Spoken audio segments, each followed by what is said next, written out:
Hello all of you, I'm Shivangee Agarwal and I'm teaching CS2 since last 8 years. Here are few myths and facts about CS2 examination. So April versus September term, usually students say that April is a bigger term, September is a smaller term, so we should appear for CS2 in the bigger term, April term.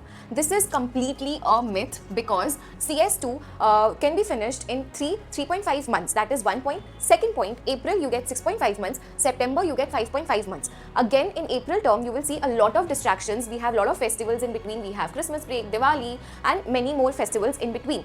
So this is a complete myth, there is no shorter longer term, you can appear for CS2 in any of the terms, be it April, September, be it May or November.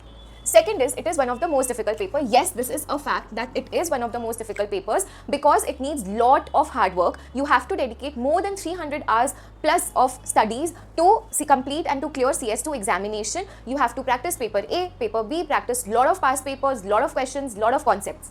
So yes, it is one of the most difficult papers and it becomes more difficult to clear it along with your job. So make sure you clear your CS2 exam when you are in college itself.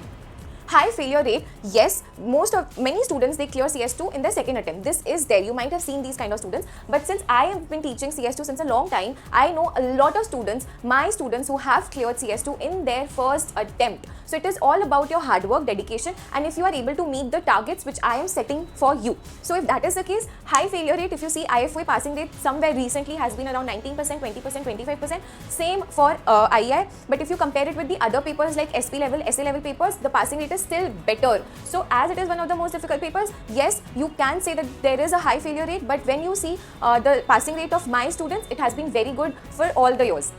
Coming to that you cannot club CS2 with one more examination. Again, this is completely a myth. I have students who have cleared CS2 plus CM2 together. I have students who have cleared CS2, CS1 in their first attempt. I have mentored them personally who have done CS1, CS2 together, be it September term, be it April term, and definitely clubbing small papers like CB1, CB2 is very easy with CS2.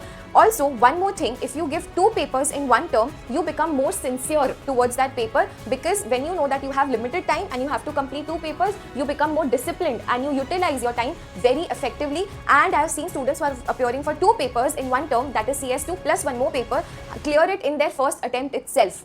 Last is out of syllabus questions. No, this is again a myth. You will see that in all the actuarial papers, around 15 to 20 marks will be higher order skill questions, will be very difficult to answer, and that is how they will check that who is an intelligent student and how you can stand out from rest of the students and get top scores and get all India ranks. I have mentored a lot of students getting high scores, getting all India ranks. So yes, these are the myths and facts about CS2. Let me know in the comments if there are any further myths and facts that you also want to uncover. Thank you.